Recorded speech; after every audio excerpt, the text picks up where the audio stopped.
our 3 evenings will be, Wednesday night, 3 times in a row. We'll be studying the topic of rivalry. We could say competition, but I've entitled it Love versus Rivalry, because there are 2 basic motivating forces in the earth. And we need to know why rivalry is not the one that we ought to be using.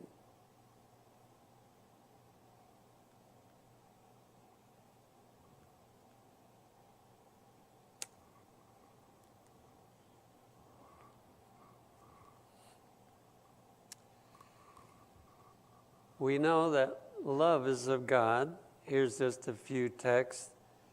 1 John 4:8 says clearly, God is love. And in 1 John 4:7, Beloved, let us love one another, for love is of God, and every one that loveth is born of God, and knoweth God. So God is the one that originates love, and we are to receive that love and dispense that love to others. And also 1 Corinthians 13:13 says, And now these 3 remain, faith, hope, and love. But the greatest of these is love. So here are the 3 greatest powers that God has given to us as human beings, and one of them is love. The greatest is love. In 1 Peter 1:22, it says, Seeing ye have purified your souls in obeying the truth through the Spirit unto unfeigned love of the brethren, see, and here's a command, see that ye love one another with a pure heart fervently. Now, if we're going to love one another the way Jesus loves us, are we going to be trying to win against the other person? Are we going to try to take away their joy by winning against them? It doesn't seem like that really fits with this text. And in 1 Peter 3:8, it says, Finally, be ye all of one mind, having compassion one of another. Love as brethren, be pitiful, be courteous. All of those qualities are very hard to exist when we are trying to win against somebody else. And yet the Bible is very clear in just these few verses the kind of treatment that we need to give each other. And Galatians 5:13, by love serve one another. Not beat one another, but serve one another.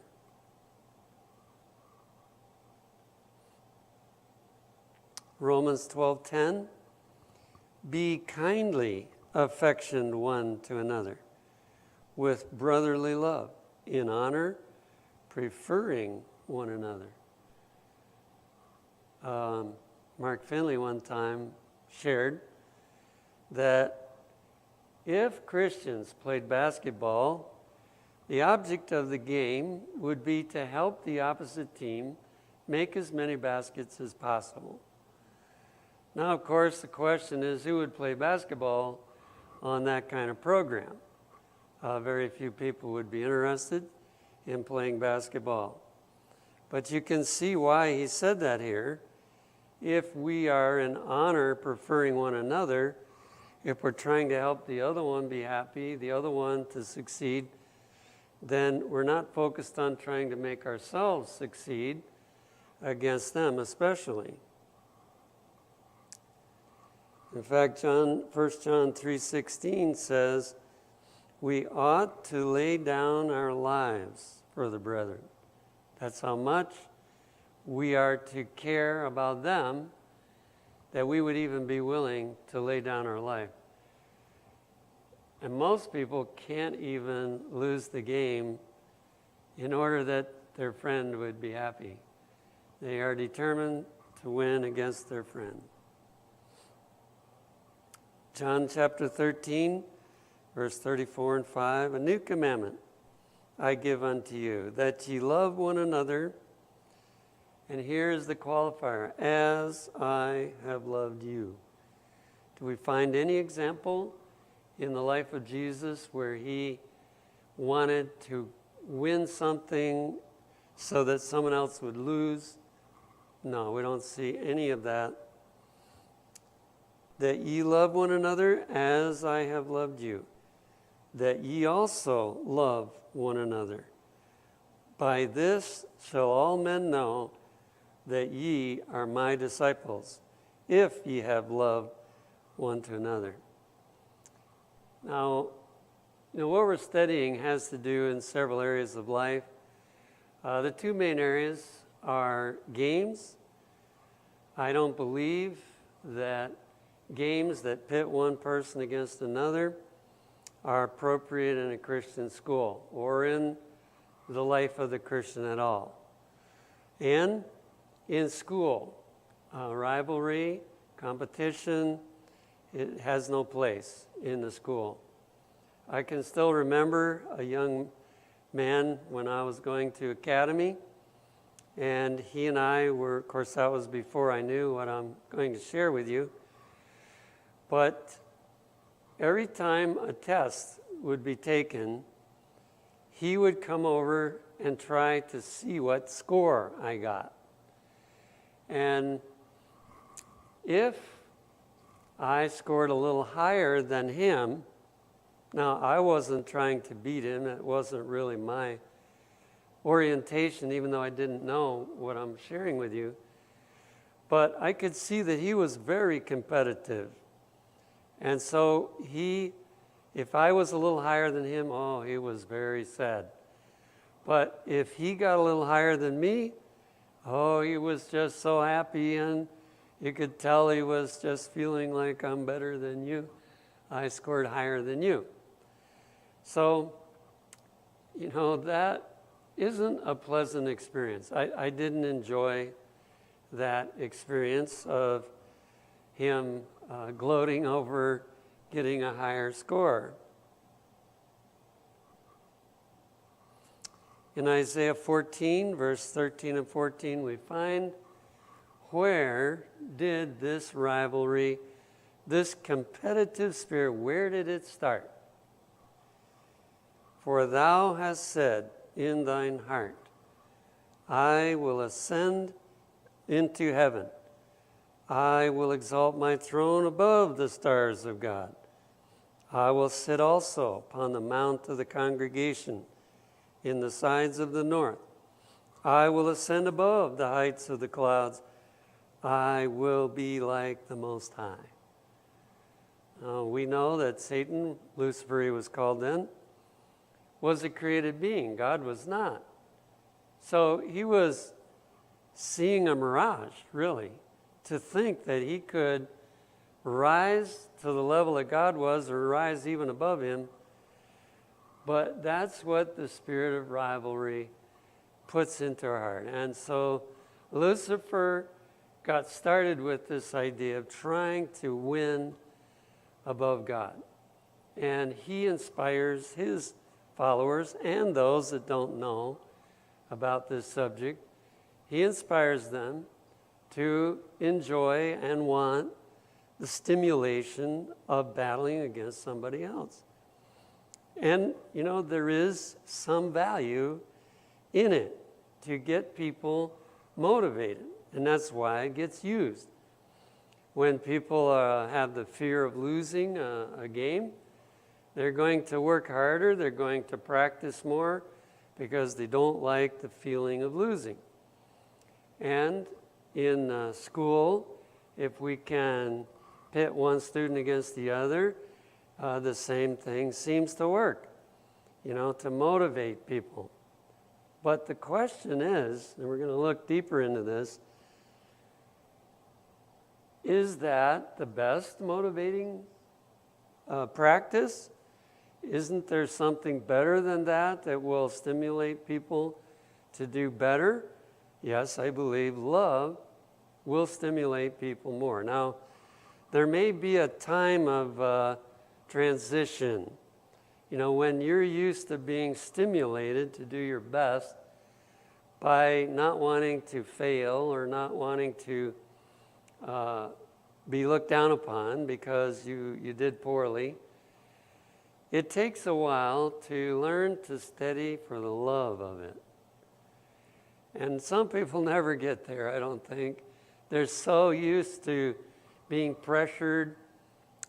When I got out of school, I was so tired of being pressured into studying that I didn't even study anything, including the Bible, sad to say.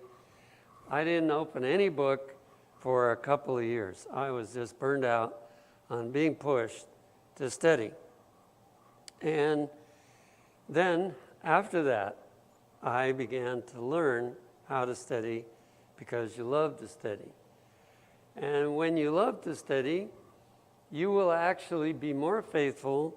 You will work harder at it than you do when you feel in competition with someone else. In Steps to Christ, page 17, it says, through disobedience, this is talking about Adam and Eve, what happened to them, his powers were perverted, and selfishness took the place of love. So if we think about competition, think about rivalry, we can realize that it comes from selfishness, from a desire to be first, from a desire to be better than someone else. That desire passed from Satan to Adam and Eve, and through Adam and Eve to all the rest of us. So we all have that in our nature. We all have the tendency to want to win, to beat someone else. We have that tendency in us. And it's only through the conversion process and through the indwelling of Christ that we can learn that love is a better way to act and to be motivated by. His nature became so weakened through transgression that it was impossible for him in his own strength to resist the power of evil. So by ourselves, we're not able to resist. But with his help, it is possible. He was made captive by Satan and would have remained so forever had not God specially interposed. So we would have been stuck, motivated by selfishness our entire life if it hadn't been for what Jesus did. So he came to teach us a better way.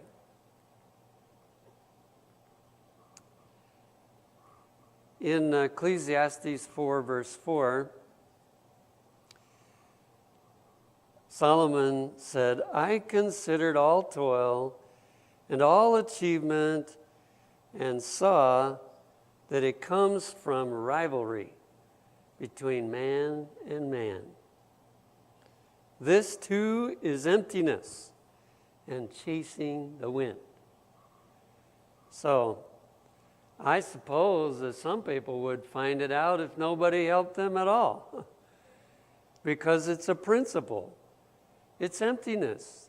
To fight, to win over other people gets empty after a while. And we can know that Solomon knew it from experience, that he saw all that push to achieve out of selfishness, all that rivalry between people, and he sums it all up and he said, it's just emptiness and chasing the wind. James 3, verses 14 and then 16.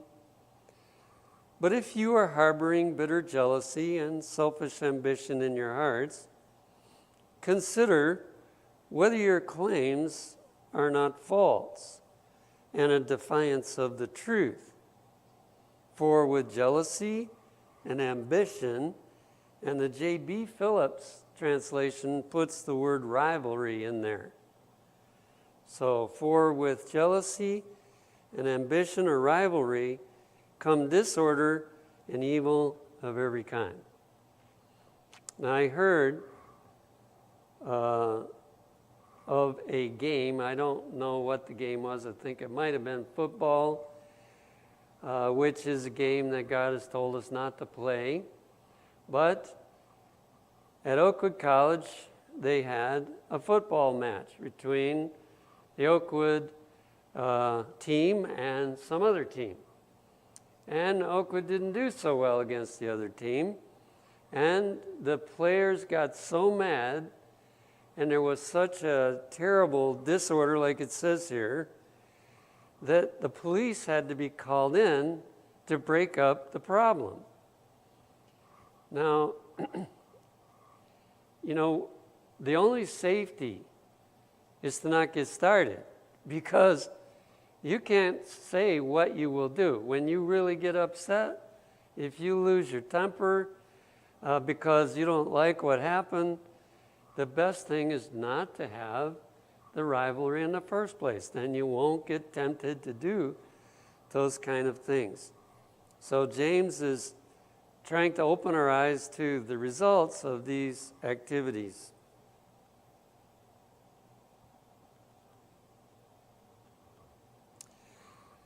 Now, one of the things that we don't often put together is that when children have been brought up with all this competition and rivalry, and then they become of age where they can hold positions in the church, we don't make the connection why there's so much fighting in the church. But notice this from 1 Corinthians 1, verses 11 and 12.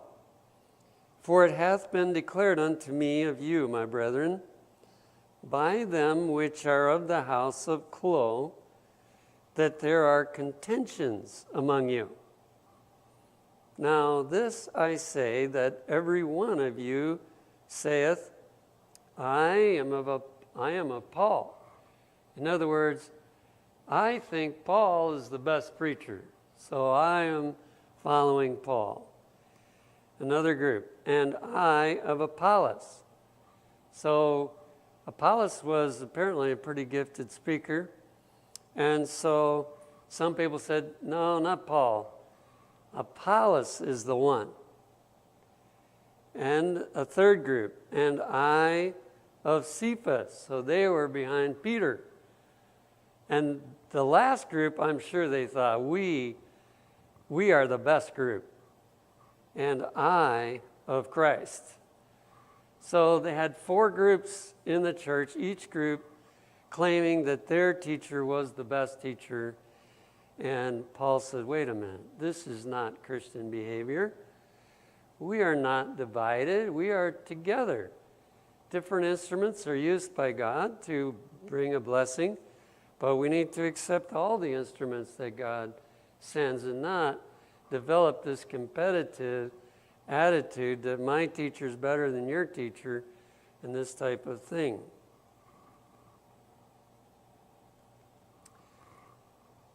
Now let's look at this through a magnifying glass.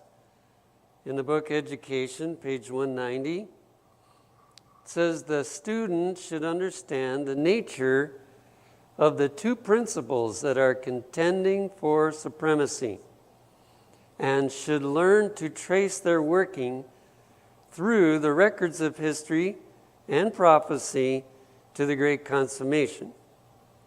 And of course, you know what the 2 principles are: love and rivalry, selfishness, whatever term you want to put on it. And apparently, students are supposed to study and notice what the result of love is and what the result of rivalry and contention and trying to win against the other one, and see what is the result of that.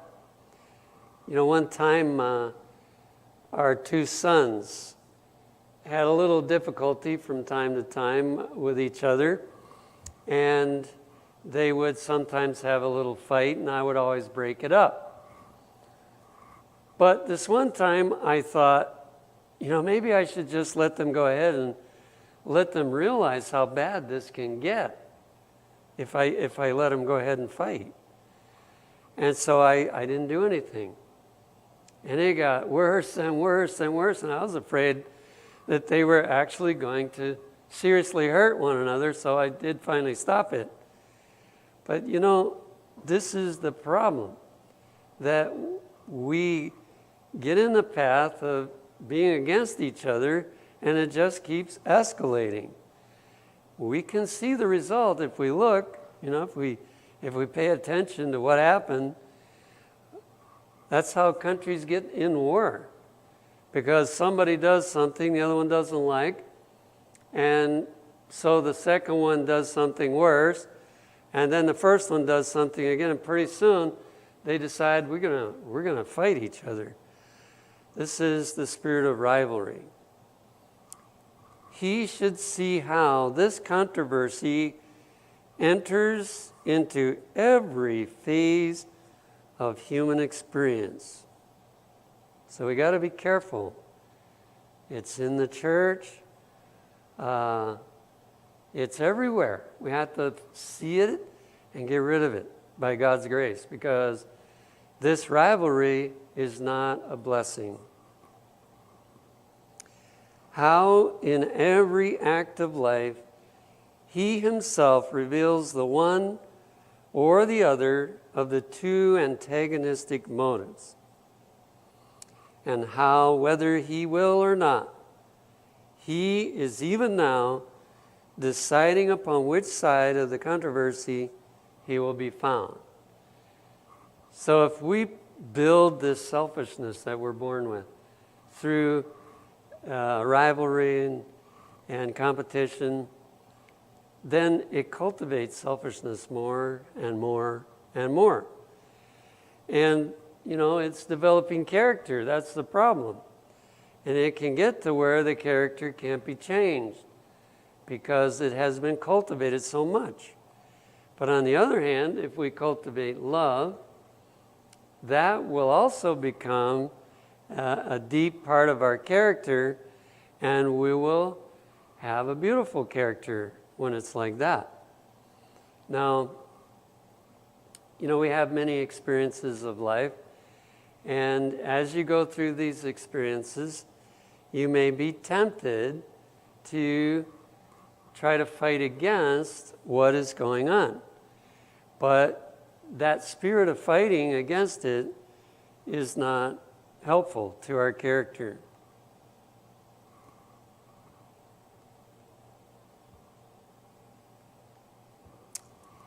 The book Education, page 225 and 6, says, "To what motive is appeal most often made?"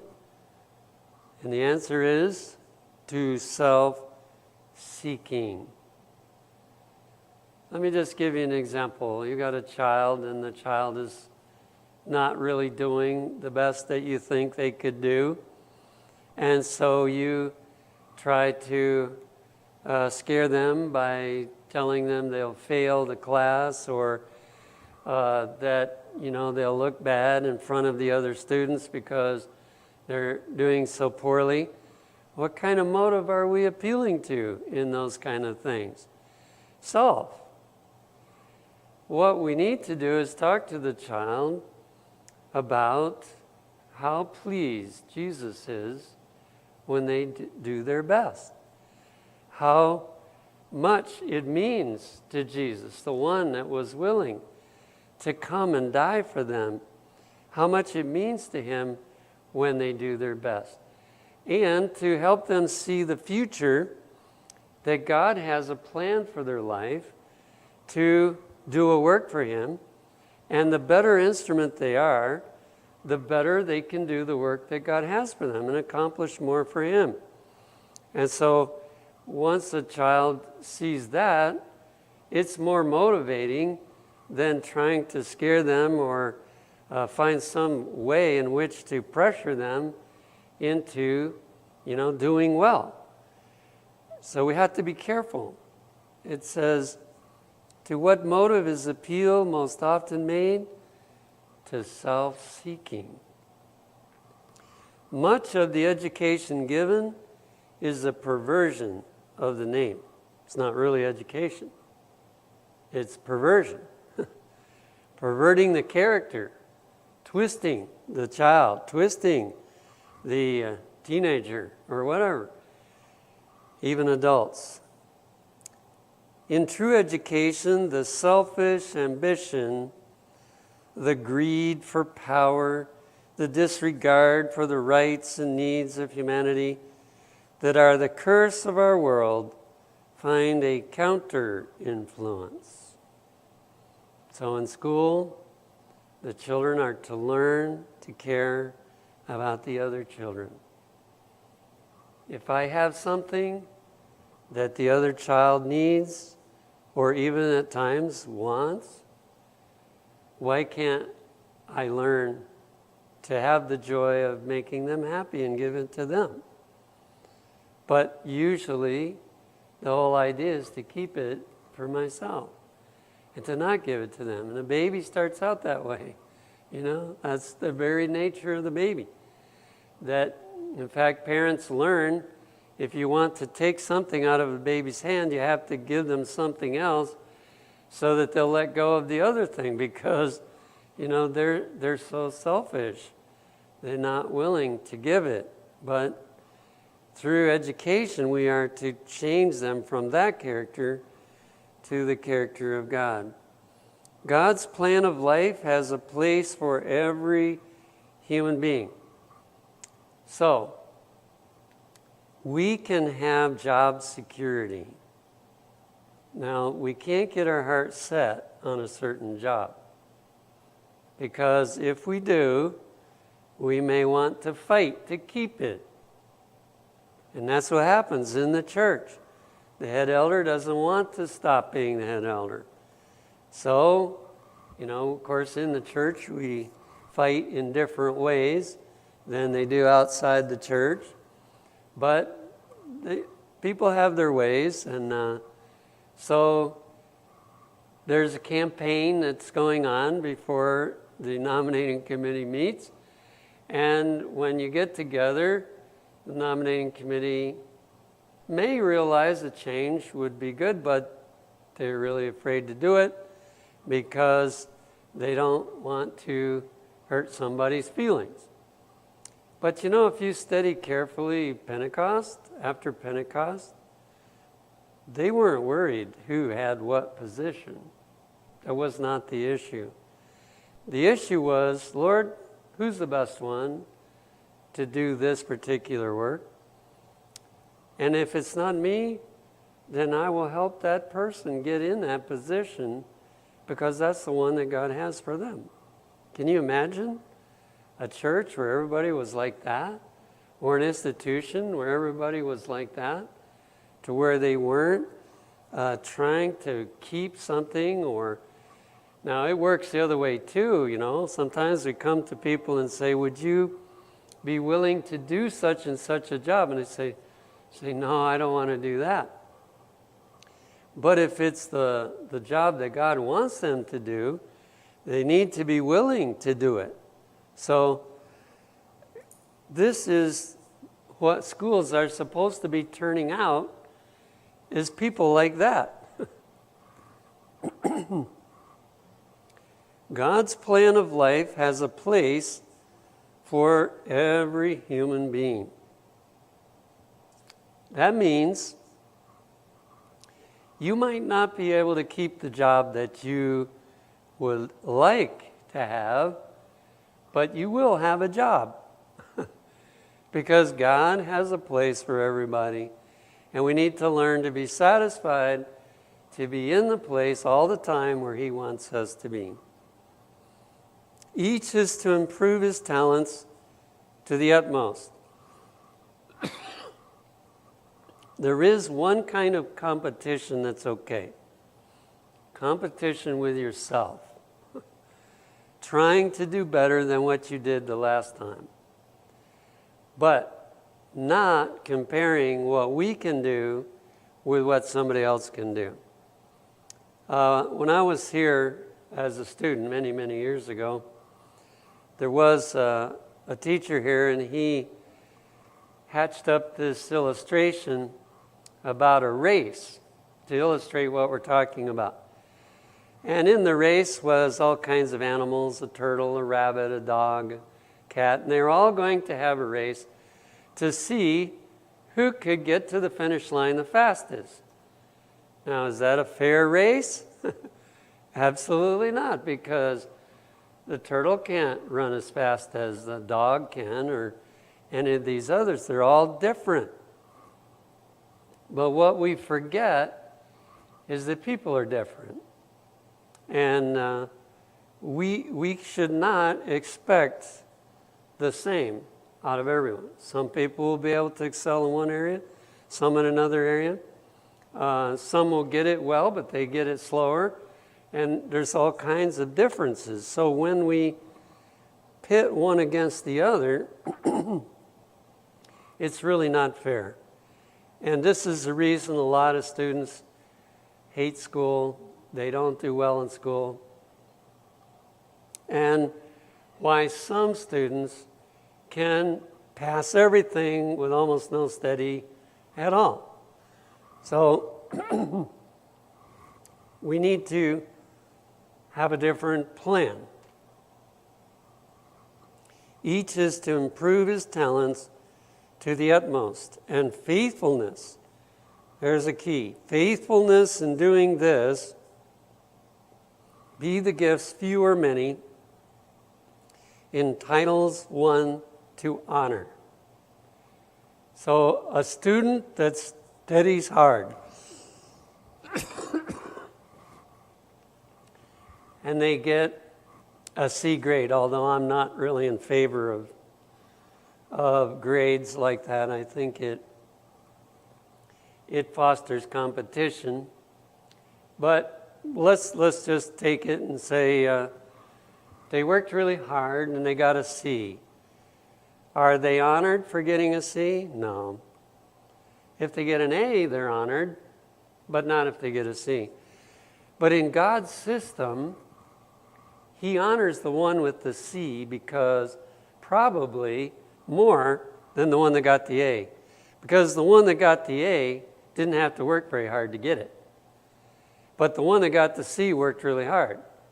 So faithfulness is the way God looks at it. But because our system in so many areas of life has gotten filled with selfishness, we have a tendency to not honor faithfulness. And we look at what did they reach? What did they achieve? And that's what we honor, but we need to change. In God's plan, there is no place for selfish rivalry.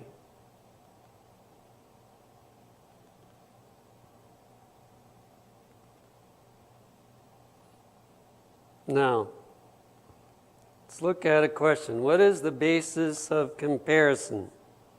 First, we'll look at love. And the basis of comparison in love is, am I as beautiful as a character as Jesus? Do I have the loveliness of Christ in me? And Philippians 2:3 says, let nothing be done through strife or vainglory, but in lowliness of mind, let each esteem others better than themselves. Wow, that's not an easy one for us as human beings, is it?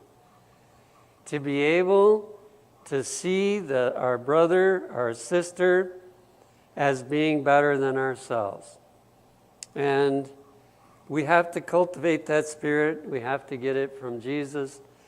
But he wants to help us to grow into the full loveliness of the character of Jesus.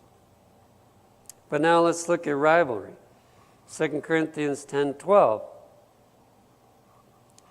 For we dare not make ourselves of the number, or compare ourselves with some that commend themselves. But they, measuring themselves and comparing themselves among themselves, are not wise. Now, there's two results to this program, and you'll see both of them. You may have experienced both of them. If I compare my strong points or good points with somebody else who is weak in that area, then I feel superior to them because I'm better than them. On the other hand, if I compare my weakness and my failures or whatever with somebody else's strong point and success, then I'm discouraged and I'm depressed. And both of those are reasons why God revealed through Paul, don't compare yourself with each other. There's no point in doing that. You will either get proud when you shouldn't, or you will get discouraged when you shouldn't. So that's the basis of rivalry, comparing ourselves with one another. The basis for the love principle is comparing ourselves with the loveliness of Christ. Now, what titles one to honor? Well, in the love motivation, it's two things: willingness and fidelity, or faithfulness, we could put there.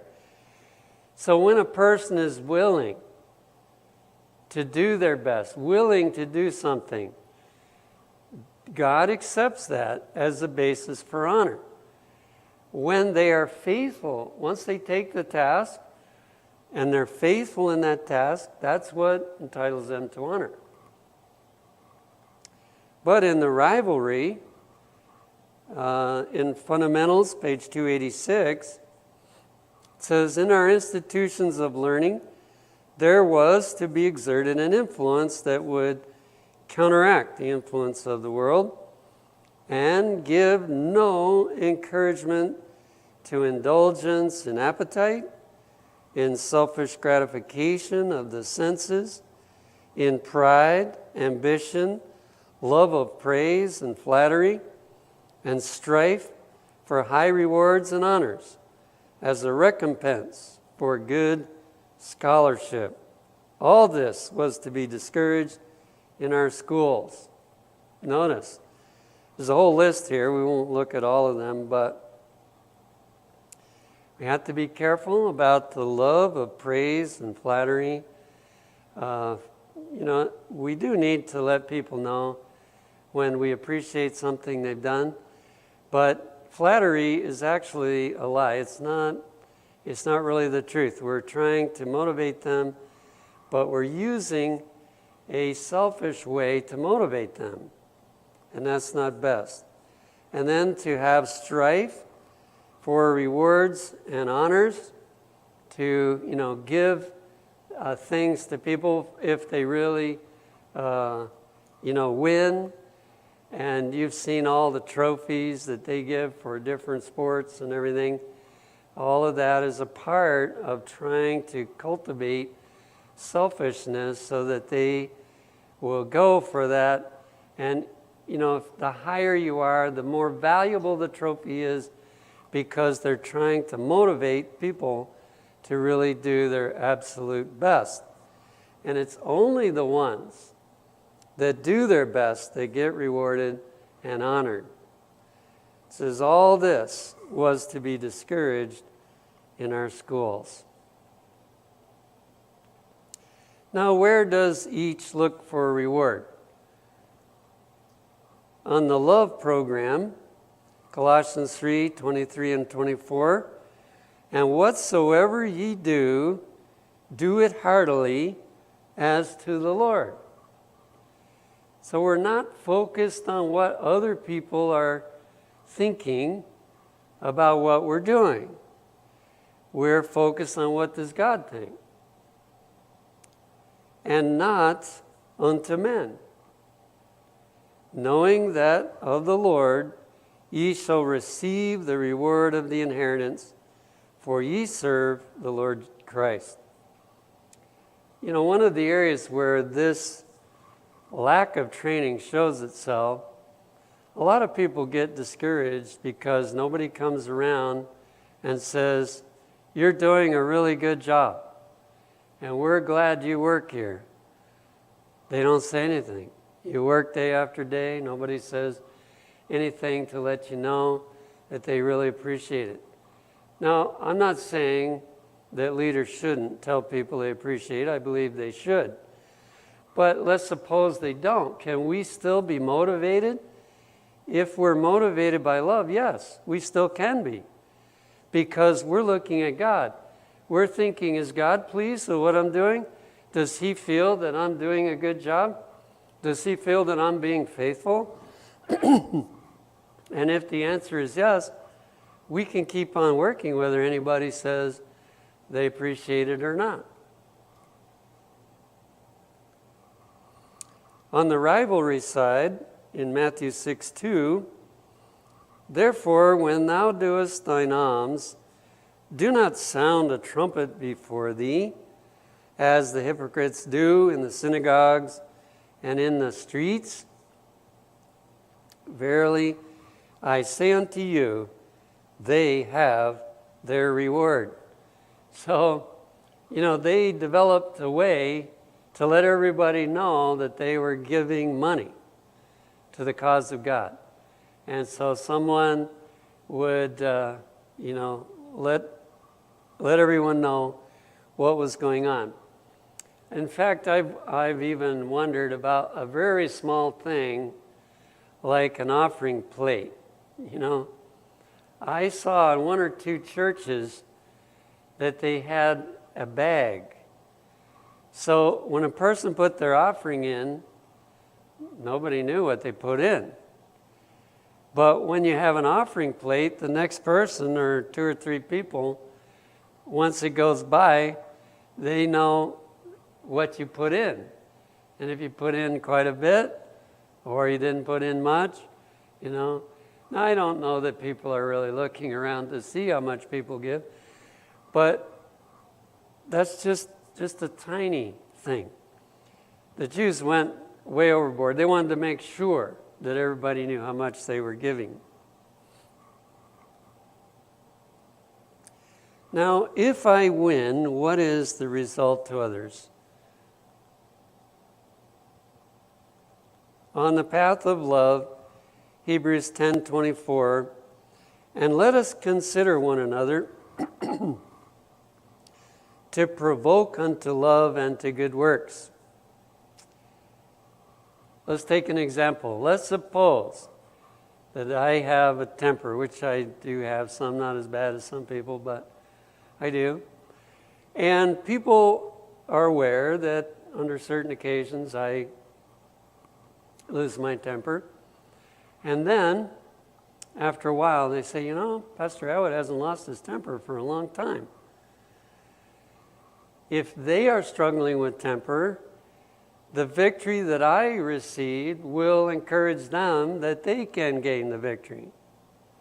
That's the way, that's the pathway of love.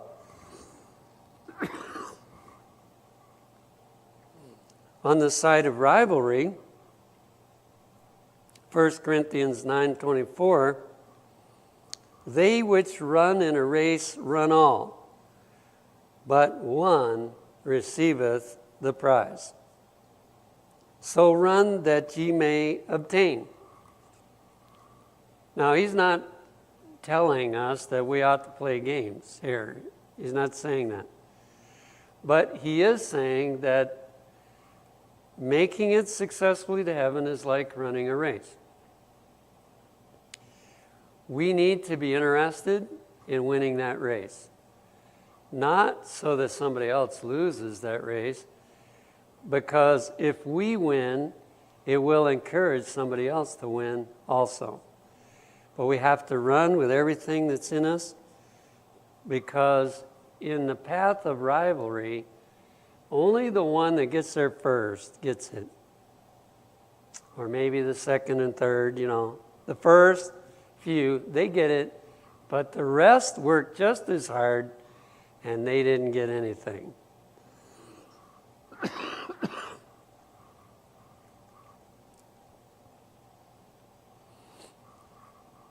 What is the outlook toward others? If we're on the path of love, here is our attitude. From John 3, verse 30. He must increase, but I must decrease. John the Baptist must have received a lot of the love principle because he said that. Now, it's easy to say, well, yeah, because it was Jesus that he was decreasing for. But when we realize our human heart, I don't think it was easy for John the Baptist. He had been the most popular speaker in all of Judea, well, all of the Jews area. And he was losing the crowds. They were leaving him, and they were going to hear Jesus instead. And he could see, he was only at about 30 years old. He could see that his ministry was winding up, that it would be ending. Now, he didn't know yet that he would die in prison, but nonetheless, he said, it's okay. That takes a lot of change for us to have that motivation. The pathway of rivalry, though, is very different. Desire of Ages 4:36. Dominion becomes the prize of the strongest. So in war, the strongest country wins. In a fight between two people, the strongest one wins. In a game, the strongest team wins. That's the way it is. Dominion becomes the prize of the strongest. The kingdom of Satan is a kingdom of force. Every individual regards every other as an obstacle in the way of his own advancement. So, selfishness, rivalry, looks upon somebody that's in your way of where you want to get or what you want to achieve.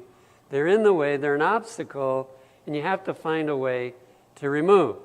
And you know what a lot of people do in the workplace?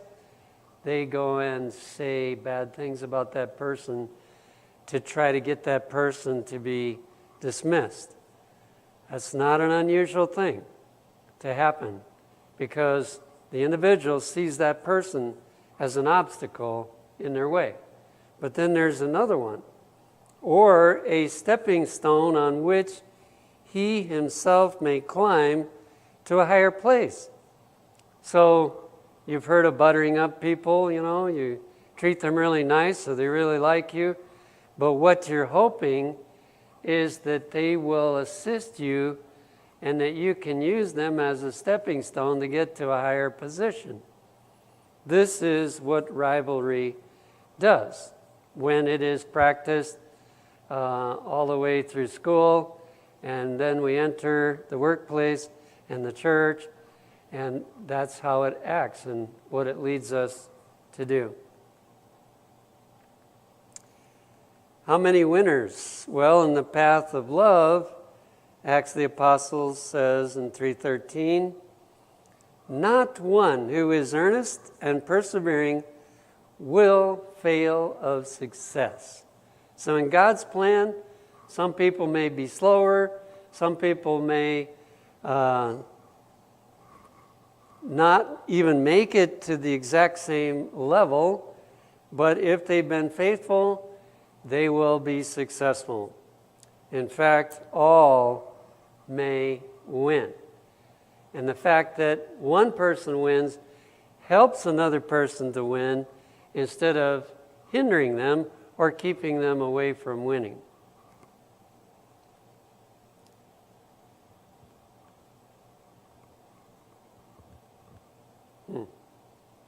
This is not moving. There it is.